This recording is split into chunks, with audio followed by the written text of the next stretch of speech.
I am the tofu golem. Please enjoy the video. You start by finding the exact breakpoint and exposing a clean section. This matters because you need intact conductors to terminate.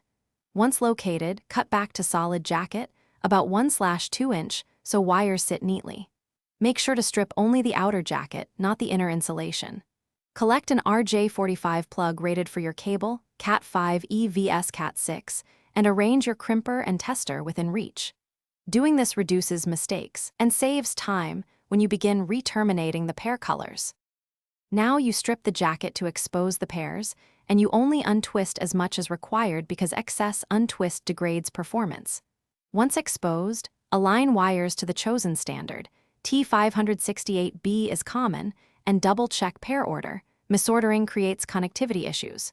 Trim the wires evenly to about 0.5 cm so they seat fully in the plug.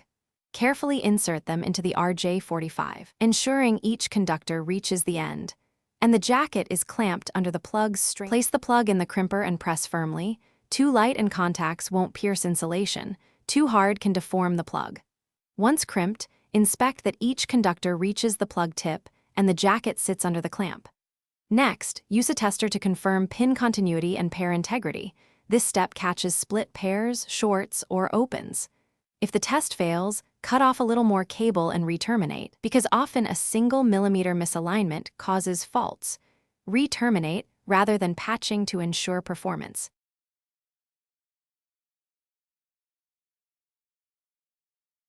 Thanks for watching. Consider subscribing if we helped you today.